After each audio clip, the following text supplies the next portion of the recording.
Bom, para esse encontro, vamos falar sobre aspectos macroeconômicos importantes para esse ano, com algumas estimativas da Allianz Research e nossa visão de 5 setores da economia brasileira.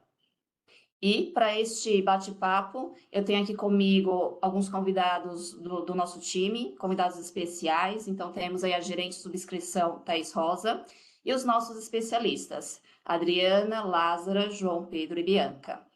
Temos aí um time bem antenado, que faz uma avaliação trimestral do desempenho dos 8 setores da economia, e vamos compartilhar o nosso conhecimento com vocês. E aí a primeira pergunta que pode surgir é como, né, a Allianz Trade avalia os setores? Então, os setores eles são classificados por cores. Então, verde, baixo risco, amarelo, risco médio, laranja, risco sensível e vermelho, alto risco, que vocês vão observar essas cores nos slides ao longo do nosso bate-papo. Eu vou começar com um breve resumo, macroeconômico e depois a gente vai estar falando, vou passar a bola para os nossos especialistas. Um momentinho só.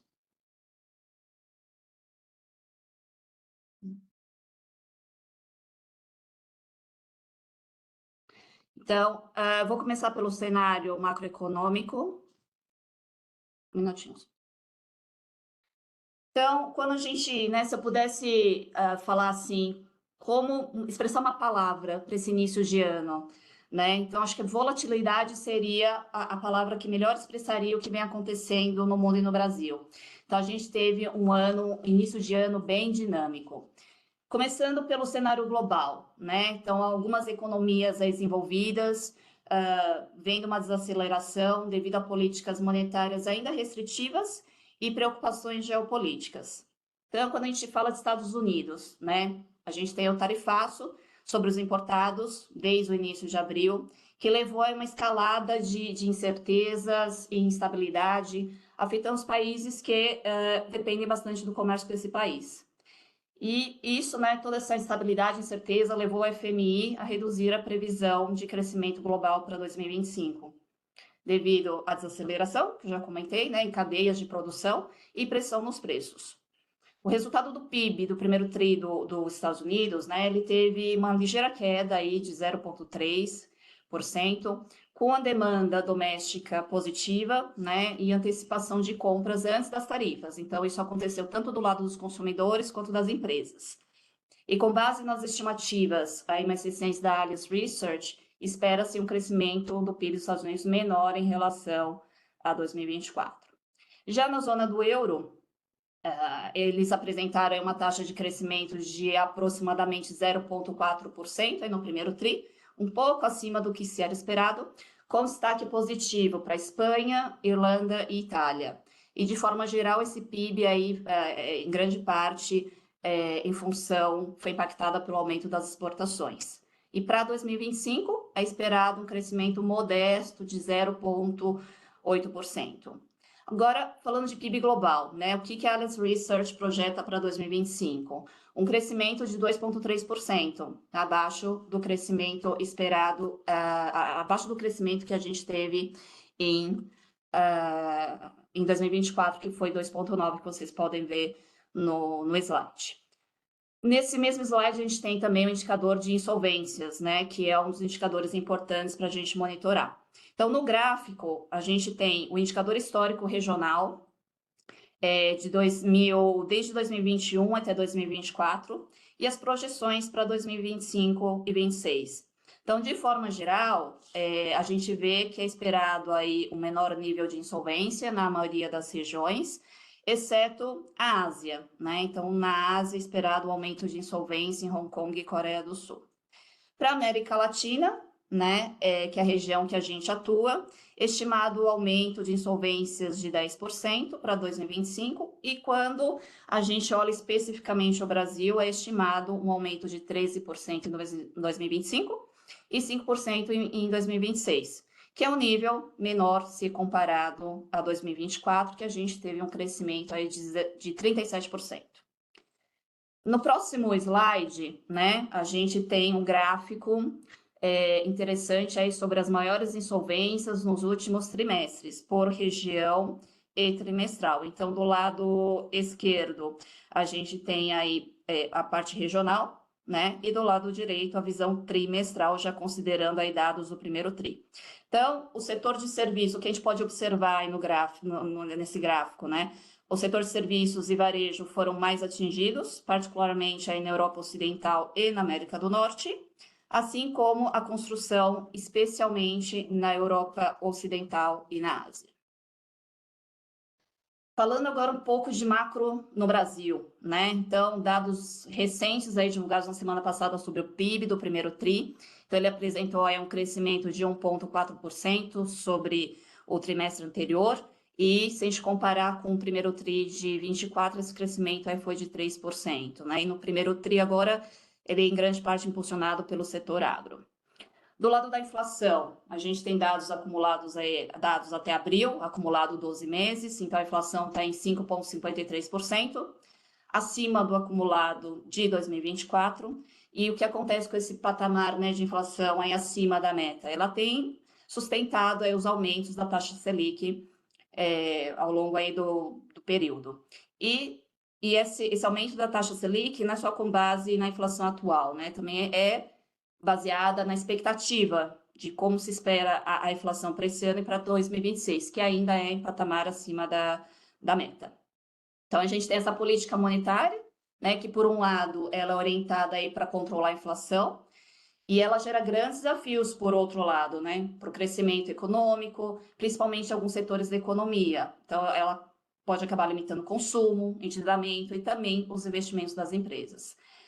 Taxa de desemprego, aqui a gente tem uma informação mais positiva, né? Então, divulgado aí no final também da semana passada pelo IBGE, então em abril, dados encerrados em abril, trimestre encerrado em abril, a taxa de desemprego ela foi de 6,6%, mostrando uma ligeira queda versus ao dado de março, né, que estava em torno de 7%, e abaixo aí do patamar do primeiro tri do ano passado, que estava, no mesmo período encerrado em abril, que estava em 7,5%.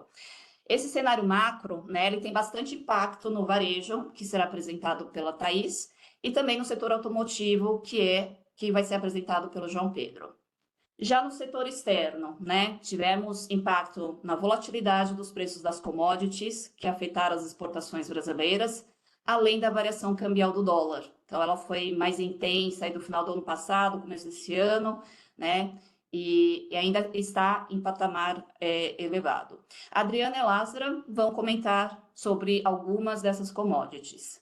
E do lado dos investimentos, aqui destaque para a infraestrutura do setor privado e o novo PAC, que tendem a beneficiar o setor de construção. Até porque ano que vem a gente tem eleições presidenciais, né? E esse setor de construção será conduzido pela Bianca. Bom, para eu finalizar aqui, né, a gente tem algumas estimativas nesse slide. A gente tem as projeções mais recentes do mercado, né? Então, a gente tem PIB, inflação, Selic e câmbio. Então, o que de forma geral a gente observa, né? Um cenário desafiador. Então, com crescimento do PIB em ritmo mais lento, inflação e Selic ainda em patamar elevado, câmbio depreciado e semana passada tivemos aí o anúncio do aumento do IOF, né, que é Imposto sobre Operações Financeiras, que ele deve aí aumentar ainda mais as despesas financeiras e pressionar os resultados das empresas. Então, agora vamos passar a bola para os nossos especialistas. E para começar, eu convido a Lázara para compartilhar sobre o setor agro, que tem estado no holofote nos últimos tempos. Olá, Lázara. O setor tem sido desafiador em vários aspectos, não é verdade? É isso mesmo, Julie. No agronegócio, o incremento da taxa Selic e as recuperações judiciais estão promovendo uma escassez de crédito em 2025. Por exemplo, foram cerca de 40 companhias que revendem ou fabricam insumos que terminaram o último ano em RJ. Esse número é 80% superior ao do último trimestre de 2023. Foi uma combinação de custos maiores, dívidas altas, queda no preço dos grãos, problemas climáticos e a elevação da taxa de juros, que fez com que muitos produtores rurais perdessem o controle das contas e elevou a inadimplência no campo, como inclusive vocês podem verificar aqui pelo gráfico que nós estamos apresentando. Nesse cenário, os fornecedores e bancos passaram a colocar o pé no freio na concessão de crédito.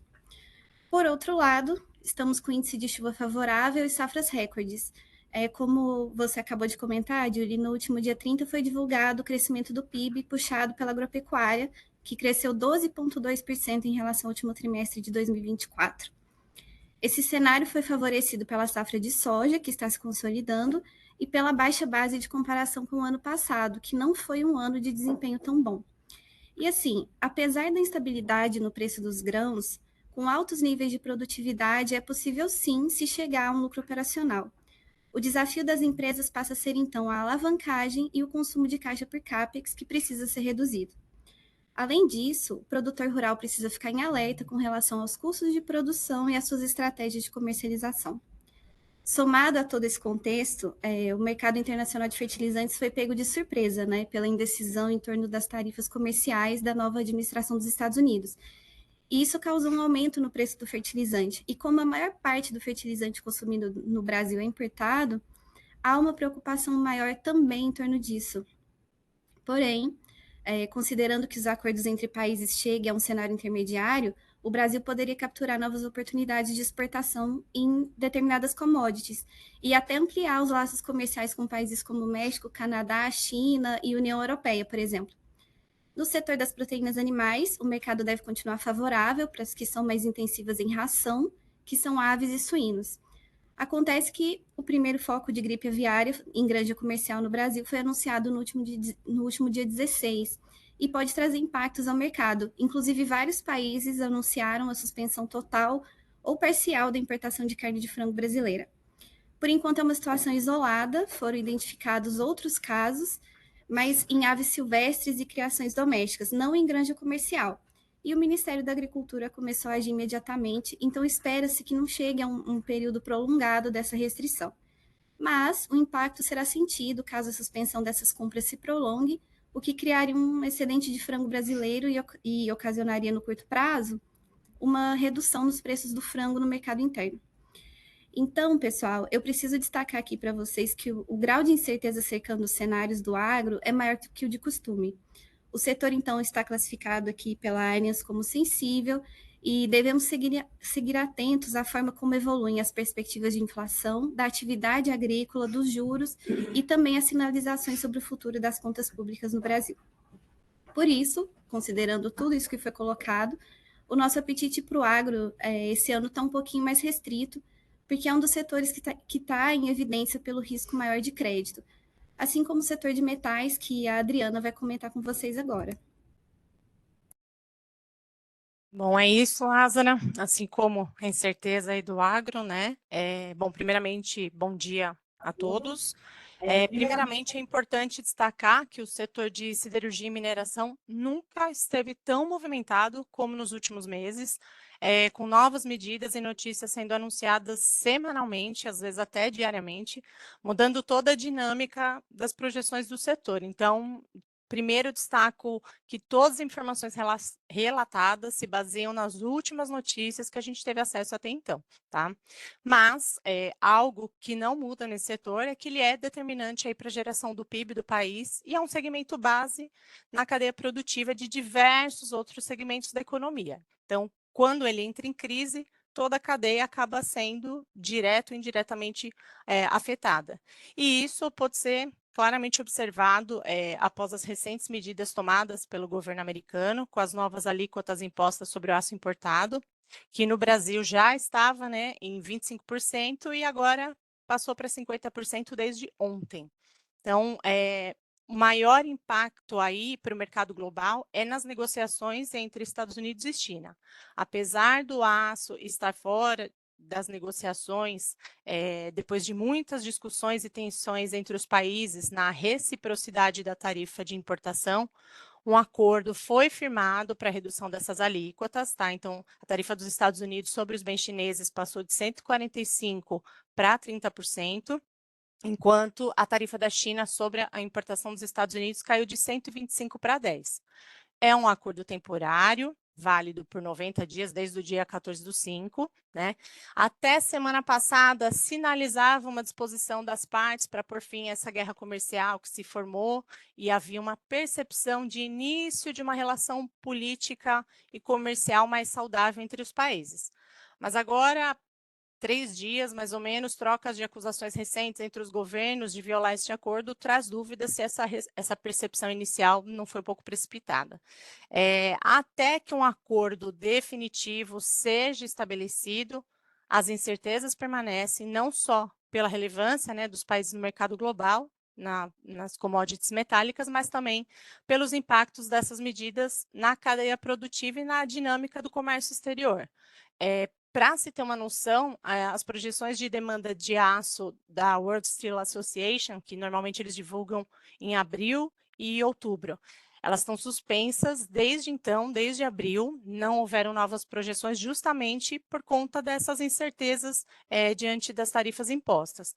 Então, essa guerra comercial que se formou, ela pode mudar significativamente a dinâmica do comércio global numa escala que ainda é desconhecida. Então, quando a gente fala de cadeia do aço, os principais impactos são justamente o aumento da sobreoferta no mercado de exportação fora dos Estados Unidos, né? O enfraquecimento do setor siderúrgico chinês pelo efeito justamente acumulado da redução de exportação de aço, embora algum desses efeitos possam ser diminuídos com o plano de reestruturação do setor siderúrgico, né, com medidas para estimular principalmente o consumo interno, que vai ser o principal motor de crescimento chinês nesse ano, né? Normalmente a China tem como característica do mercado promover estímulos através da construção civil, mas agora o foco do governo é para o consumo interno. E aí, né, como o setor é reflexo da economia chinesa, né, os desafios enfrentados são inevitavelmente cascateados para a siderurgia brasileira, gerando o aumento da entrada de aço importado no país. Então, além disso, tem também o impacto da redução das exportações brasileiras de aço, né? Ano passado, os Estados Unidos foi o principal destino dos embarques brasileiros da commodity, representando aí 60% do total. Então, tem a necessidade de redirecionar esses volumes para outros mercados. No país, no primeiro TRI, apesar de toda essa competição externa, a demanda doméstica de aço, ela cresceu, com destaque para os setores automotivo, construção civil e linha branca, mas a Selic e IOF elevados devem esfriar os setores essenciais para o consumo do aço. E aí, a combinação, né, de juros altos mais invasão do aço importado pressiona as margens e é a combinação para um cenário de grande impacto, principalmente para as grandes usinas do país. Um fator positivo recente agora é que a tarifa de 25% implementada no Brasil em junho de 24 para alguns tipos de aço, para conter a entrada excessiva de importado. Ela vencia agora em maio e ela foi renovada por mais um ano e estendida para 23 tipos de aço, antes eram 19. Mas as importações que são feitas com acordos comerciais ou regimes especiais, elas foram excluídas. Então, as usinas elas estavam estudando suspender ou adiar investimentos se medidas mais eficazes contra essa invasão do aço não fossem tomadas. Essa renovação da taxa atenua um pouco os impactos diante de todas essas outras incertezas, mas a medida até então, né, até maio desse ano, ela apenas impediu um crescimento maior da importação, né, ela não diminuiu. Então, por ser um setor que demanda muito CAPEX, é preciso um ambiente estável para a tomada de decisões assertivas de investimentos. Então, a maioria das usinas tem um parque industrial super antigo, da década de 60, 80, e precisa de uma ampliação, modernização, e, enfim, o alto endividamento nesse cenário incerto geram desafios, obrigando as usinas a segurarem os investimentos, né? Para outros segmentos da cadeia, o cenário de maior oneração sobre os importados pode ter um viés negativo. Então, na própria construção civil, por exemplo, essa oneração aumentaria os preços dos materiais, com impacto direto no custo da obra e na atratividade do segmento, num cenário de crédito mais retraído pela Selic. Então, para 2025, a projeção mundial é de queda dos preços do minério em função da maior oferta pela Austrália e Brasil, e na siderurgia o cenário macroeconômico deve limitar o crescimento dos setores sensíveis a crédito, como construção civil, bens de capital e o setor automotivo, além do aperto monetário com menor expansão de desembolsos do governo para a construção civil. Por outro lado, tem a recuperação da economia argentina, que deve ser um fator positivo quando a gente fala de exportações. Vale destacar que o setor é um setor que está classificado como laranja, né, sensível nos últimos 2 trimestres aqui dentro da Allianz Trade. Antes ele era um setor amarelo, então isso limita um pouco o apetite de risco na seguradora. E diante de toda essa incerteza, né, política adotada até então, as empresas do setor vêm enfrentando maior pressão nas margens, no caixa, além do aumento do endividamento por conta das taxas mais elevadas de juros. E como eu falei aqui, né, em alguns momentos sobre a construção civil, que é um segmento, um dos segmentos mais demandantes nessa cadeia toda, representando quase 40% da demanda do setor, ela acaba sendo diretamente afetada por todos esses desdobramentos. Então, eu vou aproveitar para passar a palavra agora para a Bianca, que vai falar um pouquinho desse setor, que também é muito relevante para a gente. É isso mesmo, Adriana. Mas antes da gente começar, eu gostaria de relembrar que a nossa análise setorial, ela leva em consideração as atividades de fabricação e comercialização de materiais de construção. Então, aqui a gente está falando, né, de cimento, tijolo, aço para construção. Também levamos em consideração a construção de infraestrutura. Aqui a gente está falando de construções, né, de construção pesada, no caso, metrôs, túneis, ferrovias, aeroportos, entre outros. E também nós levamos em consideração a atividade de incorporação. Então, aqui a gente está falando de construção de edifícios, seja eles residenciais, comerciais ou industriais. No slide, eu trouxe alguns dados importantes do setor a partir de 2019, entre eles o PIB da construção, divulgado pela CEBIC, né? O Índice Nacional de Custo de Construção, mais conhecido como INCC, divulgado pela FGV, e os custos e índice de construção civil, ou SINAP, divulgado pelo IBGE. Se vocês observarem a tabela, ainda que o PIB da construção tenha recuado em 2020, o setor ainda se mostrou resiliente e rapidamente acelerou o crescimento em 2021, principalmente impulsionado pelo segmento de incorporação, devido a uma maior demanda durante a pandemia, combinado com uma queda da taxa de juros naquele período, e também, né, o crédito mais acessível por conta das medidas emergenciais. Mas nem tudo são flores, então lidar com o crescimento acelerado também está sujeito a lidar com seus próprios desafios. O ritmo acelerado dos empreendimentos levou a um aumento da demanda dos principais insumos e materiais para a construção, impactando negativamente o setor. Além dos insumos, também foi observado uma maior pressão do custo de mão de obra, e isso tudo é refletido nos índices de INCC e no SINAP. Então, nesse período, nós observamos que as margens das empresas do setor despencaram, teve um aumento significativo dos prejuízos e uma maior dificuldade na geração de caixa. Também observamos várias construtoras se alavancarem mais, principalmente com bancos, buscando meios para financiar o capital de giro. Mas a partir aí de 2023, o INCC ele, né, retoma a patamares mais adequados. Então, mas por outro lado, também houve um recuo da atividade. E isso aqui é reflexo tanto da taxa de juros mais elevada, como o INCC a níveis elevados nos períodos anteriores, né? O que levou à postergação de diversos projetos. Já em 2024, foi registrado um crescimento do PIB da construção de 4,3%, apesar da escalada de juro. Esse crescimento foi atrelado principalmente ao Minha Casa Minha Vida, né, e às eleições municipais que movimentaram as obras pesadas ao longo de 2024. Então, aqui a gente já consegue observar que as construtoras têm recuperado suas margens gradualmente. E a nossa perspectiva é que o setor continue a crescer, mas agora num ritmo mais desacelerado, ainda favorecido pelas recentes mudanças do Minha Casa Minha Vida, com a criação de uma nova faixa, né, do programa, a faixa 4, que deve atender uma renda mensal entre 8 e 12 mil reais. Essa nova faixa, ela deve atender principalmente a classe média, né, facilitando o acesso ao financiamento habitacional com condições mais favoráveis. Além da criação da faixa 4, também houve um pequeno ajuste nos valores da renda mensal no programa na faixa 1, 2 e 3.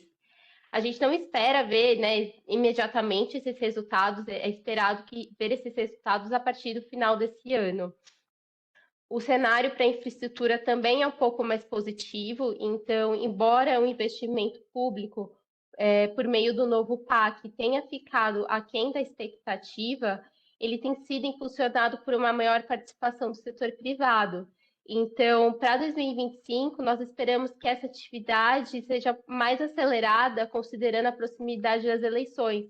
É bem característico do setor ter um ritmo de atividade mais acelerado em períodos preliminares às eleições, principalmente as presidenciais. Mas a gente precisa continuar de olho aí no INCC, que ele tem tomado, né, uma crescente desde o segundo semestre de 2024. Não esperamos, né, ver esses impactos de imediato, né, principalmente nas margens das construtoras ainda este ano, mas provavelmente esses efeitos eles serão sentidos nos próximos anos, né, com a conclusão de obras iniciadas nesse período a custos mais elevados. Apesar de uma expectativa mais positiva para o faturamento no setor, devido aos avanços do Minha Casa Minha Vida, e essa maior movimentação na infraestrutura, ele ainda é classificado como um risco sensível, né? Que é representado pela cor laranja na nossa classificação, devido aos seus desafios, como a taxa de juros elevadas, como já foi mencionado pela própria Julie, o aumento dos saques do FGTS podem dificultar também o financiamento habitacional. Nós tivemos recentes mudanças na regra de financiamento da Caixa, né, desde do dia 1º de novembro de 2024, foi reduzido o valor percentual do total do financiamento, né, do imóvel. Então, no modelo saque, teve uma redução de 80% para 70%, e no modelo price, uma redução de 70% para 50%.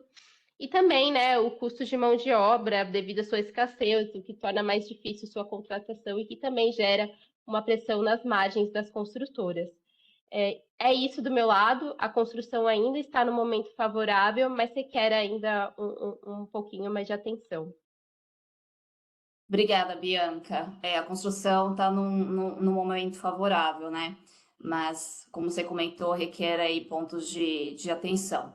E no caso do setor automotivo, João Pedro, qual que é a expectativa para esse setor? Bom dia, pessoal. Falando aqui de setor automotivo, internamente a gente olha aqui para esse segmento sobre duas perspectivas, né? A das montadoras e também dos fornecedores de autopeças. Eu separei aqui alguns dos principais pontos de atenção desse setor, e eu queria começar pelo assunto que está aí mais em pauta no momento, né?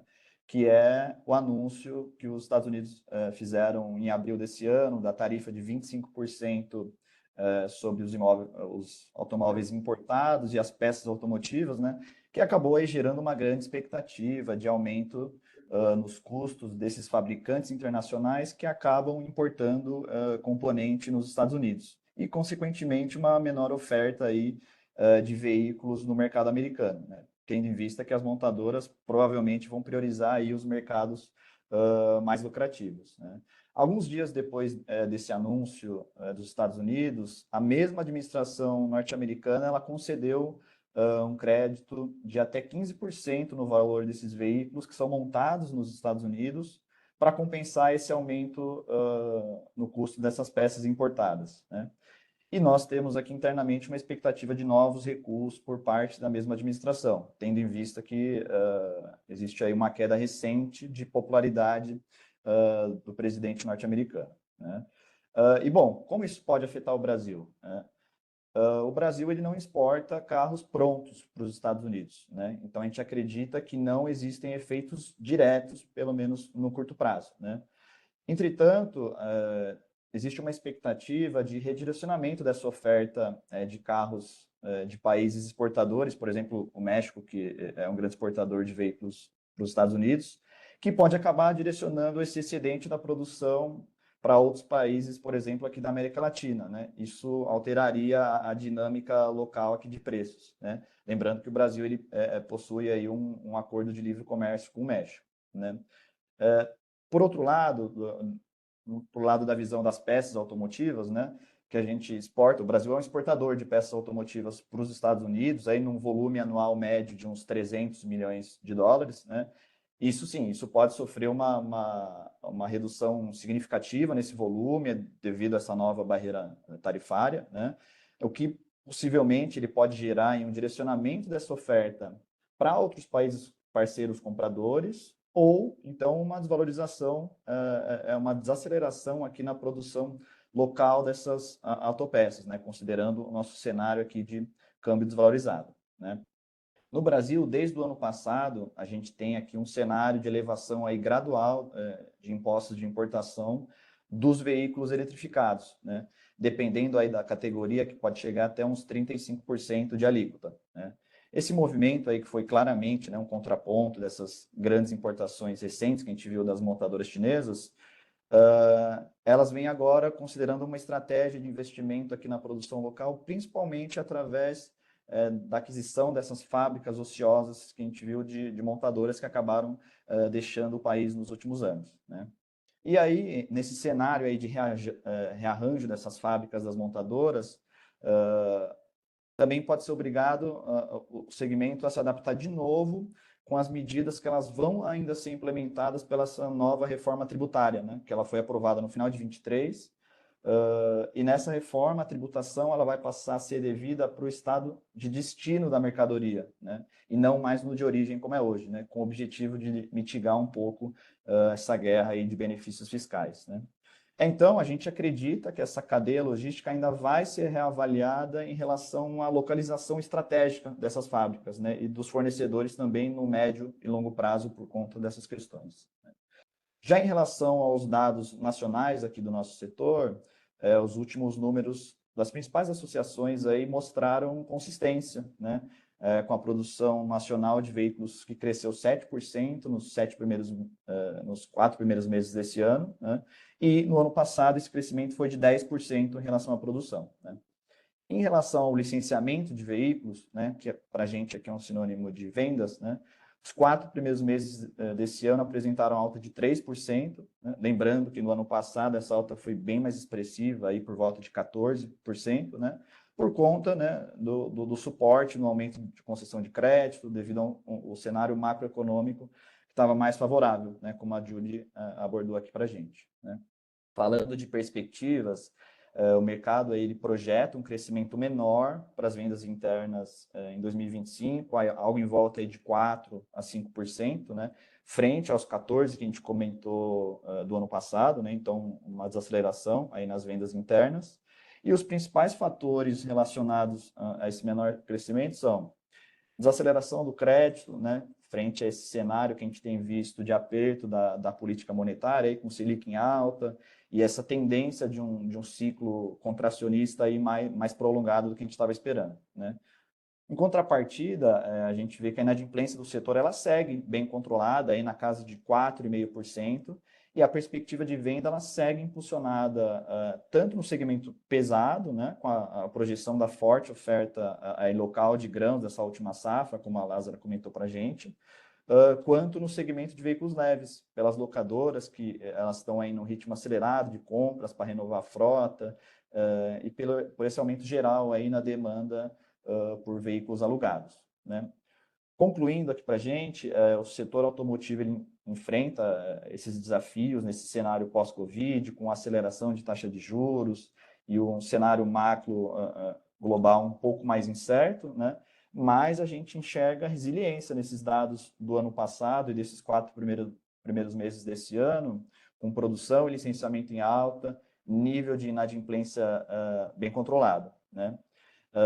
A gente projeta aqui uma certa estabilidade nesses indicadores no segmento no curto prazo, com um impacto moderado dessas medidas tarifárias americanas, né? Pelo menos aqui no nosso mercado local, né? Então, atualmente, o setor automotivo como um todo, ele é internamente aqui classificado como laranja, né? Ou seja, um risco sensível aqui para a seguradora. E um outro setor que a gente tem aí que é bastante suscetível a esses fatores macro, como alta de juros e inadimplência, é o de varejo, né? Que a Thaís vai poder detalhar melhor para a gente. Bom dia, pessoal. Obrigada, João. Alguns de vocês já me conhecem, eu sou a Thaís, gerente de subscrição de riscos aqui na Allianz Trade. Eu fico muito feliz em vir aqui conversar com vocês hoje, mais uma vez, trazer nosso time de especialistas que entendem muito aí desses setores e que estão aí por trás de cada tomada de decisão do nosso dia a dia. Bom, hoje eu venho falar do setor de varejo, como o João Pedro bem destacou, esse é mais um setor que está enquadrado aí na categoria laranja, então o risco de crédito ainda sensível. Dentro desse setor existem duas principais divisões, o varejo restrito, onde a gente fala aí de bens de consumo, e o varejo ampliado, que inclui materiais de construção, veículos, motos e entre outros. O varejo restrito, que é aqui o nosso foco, reportou um aumento de quase 5% em 2024, versus aí o ano anterior. Esse indicador foi a maior alta do setor de varejo desde 2012, quando o setor cresceu cerca aí de 8%. O segmento de artigos farmacêuticos e perfumaria liderou o crescimento do setor de varejo, com uma alta de 14% durante o ano, seguido aí por artigos de uso pessoal e, na sequência, produtos alimentícios. Esse segmento, ele possui players aí muito importantes no mercado e que são naturalmente empresas mais resilientes por terem como foco, obviamente, o comércio de itens essenciais. Esses números, sem dúvidas, refletem a resiliência e a capacidade de adaptação do varejo brasileiro diante dos desafios recentes. Bom, apesar desse desempenho em 2024, as projeções para 2025 indicam aí uma desaceleração no ritmo de crescimento do varejo, que está estimado aí na casa de uns 2%. Essa mudança de ritmo é resultado de uma série de desafios estruturais, conjunturais, que merecem muito a nossa atenção. O primeiro grande desafio para o setor é a queda no ritmo de consumo das famílias. Então, apesar de medidas que a gente tem visto aí recentemente, aumento de salário mínimo, benefícios governamentais, aumento de Bolsa Família, ação de saque de fundos de garantia, ainda assim o nível de endividamento segue elevado, o que restringe aí o poder de compra de grande parte da população. Ao mesmo tempo, enfrentamos um mercado de trabalho que ainda é fragilizado, com altos índices de informalidade e uma renda média que, infelizmente, não cresce na mesma proporção da nossa inflação. Além disso, o custo de crédito permanece bem elevado, o que dificulta aí financiamento, especialmente para bens duráveis, que são aqueles bens mais caros que dependem aí da concessão de crédito. Por falar em endividamento, eu não posso esquecer de comentar que, com a alta da taxa de juros, a gente espera aí que as empresas do setor varejista permaneçam apresentando um alto nível de endividamento, com custo de dívida altíssimo, o que por muitas vezes corrói ali o resultado dessas empresas.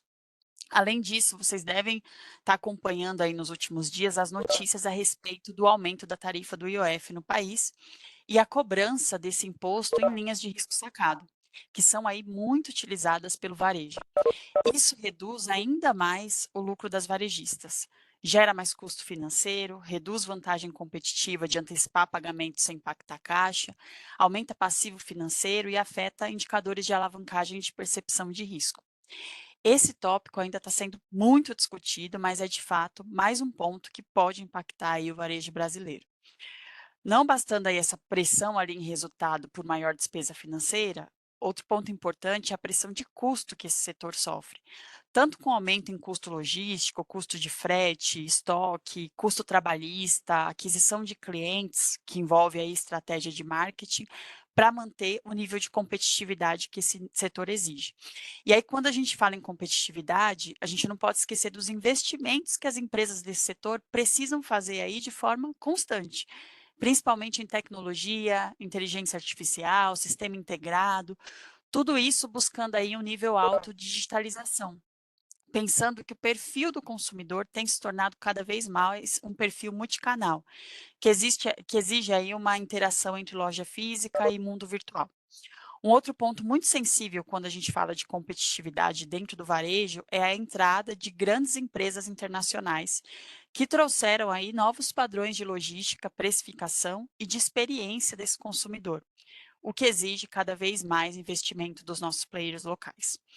Um penúltimo ponto do meu lado é o ambiente macroeconômico, que também representa um desafio. Oscilações no câmbio, que impacta diretamente o preço dos produtos importados, reformas fiscais, mudanças tributárias, como o João Pedro trouxe, e incertezas na política econômica, o que afeta a confiança do consumidor e o planejamento para esses investimentos.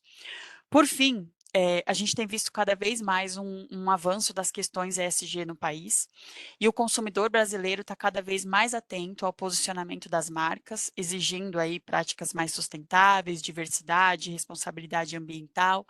Tudo isso pede investimentos para o setor, o que deve contribuir aí para todo esse movimento de alavancagem e margens apertadas que a gente ainda deve ver em 2025. Com base nisso, nosso apetite de crédito segue aí de forma moderada para o varejo em 2025. Com isso, eu volto a palavra aí para a Julie para iniciar a nossa rodada de perguntas.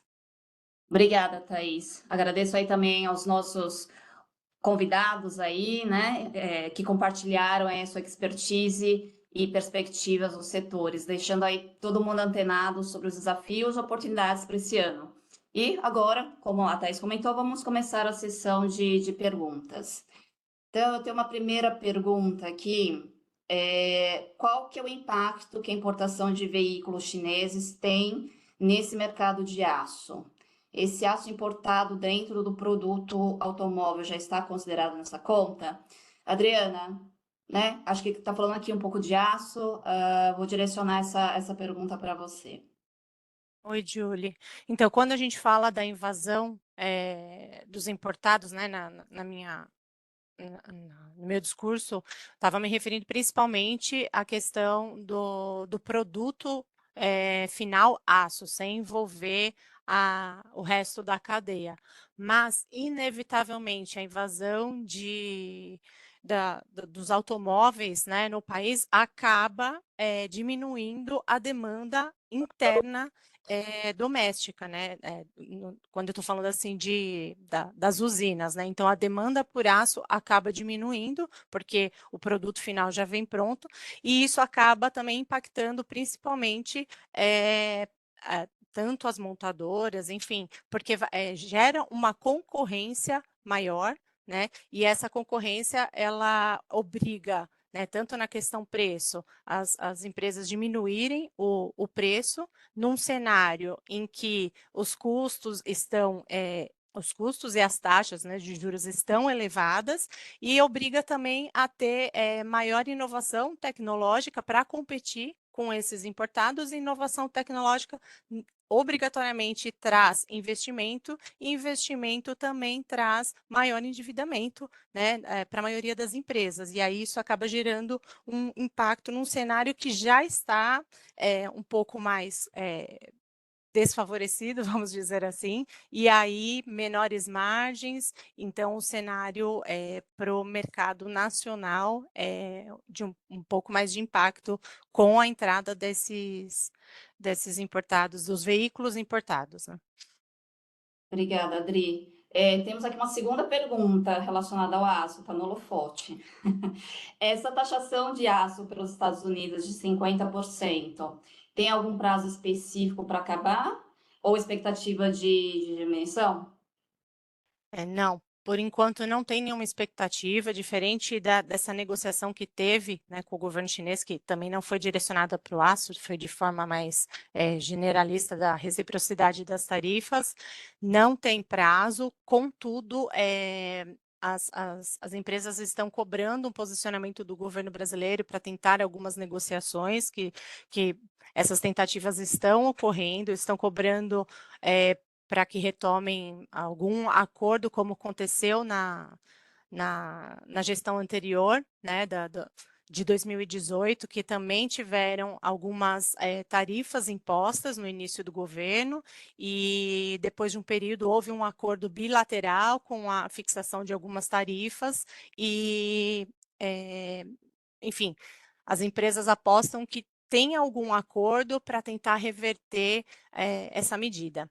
Neste governo, as medidas tomadas elas estão um pouco mais incisivas, então, assim, realmente há uma incerteza generalizada do que foi determinado nesse acordo, né, nessa taxação de 50%, por enquanto não tem prazo estipulado. Então, a depender, até porque anteriormente era 25% e acreditava-se que seria 25% e subiu, então realmente é uma incerteza relacionada a esse assunto. Ok, muito obrigada, Adriana. Agora uma pergunta ligado aí à questão do varejo, né? Considerando a recente valorização do índice de consumo histórico de maior sensibilidade do setor de eletrônicos, eletrodomésticos ao crédito e a confiança do consumidor, como a Allianz Trade avalia a recuperação desse segmento? Quais os principais riscos e oportunidades mapeados, especialmente diante das atuais condições de juros e inadimplência? Thaís, acho que essa, né? Sim. Pra você.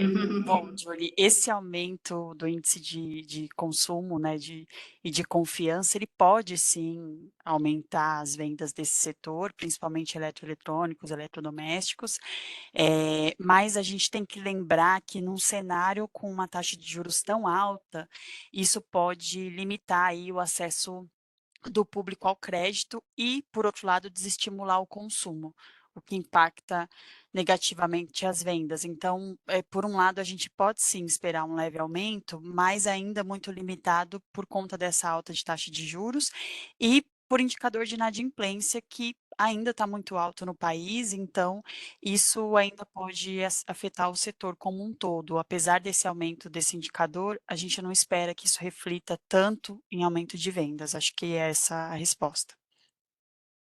Obrigada, tá? Agora tem uma outra pergunta de varejo, mas ligada a varejo de alimentos e supermercados. Como vocês estão vendo os resultados de varejo de alimentos e redes de supermercados? Bom, varejo de alimento é um item considerado essencial, então é um item que, de certa forma, é um setor que se mantém estável, mas cada vez mais com pressão de margem. Então, é um setor que a gente deve esperar aí um crescimento, como a gente viu ano passado ali na casa de uns 5%, esse ano talvez não acompanhe esse patamar. A gente deve ver alguma coisa de crescimento, mas ainda margens muito apertadas, resultado financeiro muito alto, então nada de grande novidade para esse setor. É um setor estável, mas é um estável muito apertado ainda. Ele é resiliente, mas resiliente comparado ao outro Resiliente, varejo, né? ele é Mas ainda resiliente, também. é Uhum. estável, né, a gente tem ali grandes players, que são players muito resilientes, mas sem grande novidade em termos de margem, de estrutura de capital. Tem alguns players que, né, que a gente fala players globais, com empresas multinacionais, esses a gente ainda vê uma melhora ali na estrutura de capital com aportes de empresas de fora, mas os players locais ainda sofrem bastante. Legal, obrigada, tá. Agora nós temos uma pergunta aqui relacionada ao agro. Vocês vão colocar o pé no freio na concessão de crédito ou vão buscar parceiros para dividir o risco? Lázara. Bom, Julie, quando eu falo do pé no freio, né, eu falo do mercado em geral, a gente sente o mercado como um todo com um apetite muito mais moderado para o agronegócio nesse momento. E falando da seguradora, nós seguimos apoiando os nossos segurados nesse segmento, olhando caso a caso, uma análise muito criteriosa para cada caso, queremos continuar apoiando todos a continuarem seguindo com seus negócios. E a nossa estrutura de resseguro aqui ela é muito forte, ela é muito robusta. com o próprio grupo Allianz. Então, a gente enxerga o mercado com apetite mais moderado e seguimos apoiando os nossos segurados com um apetite de risco e o resseguro muito forte aqui na seguradora. Obrigada, Lázara. Temos agora aqui uma pergunta sobre sobre o setor de construção, né? Como o programa Minha Casa Minha Vida pode influenciar os diferentes segmentos do setor de construção? Bianca, esse é o seu setor, né? Obrigada, Julie. Eu acho que, como a maioria dos setores, o avanço de uma das partes pode acabar gerando um efeito cascata. Então, além de viabilizar a questão do financiamento habitacional para as famílias de baixa e média renda, também favorece, né, a economia, com geração de emprego, aumento de renda e, consequentemente, contribuindo com o crescimento econômico. Quando a gente fala dentro do setor de construção, o principal favorecido é o segmento de incorporação, né? Principalmente incorporadoras que têm a maior exposição ao programa. E, além disso, a nova faixa ela deve expandir o mercado consumidor, atendendo uma demanda do médio padrão, que até então estavam com dificuldade para obter crédito imobiliário com condições favoráveis.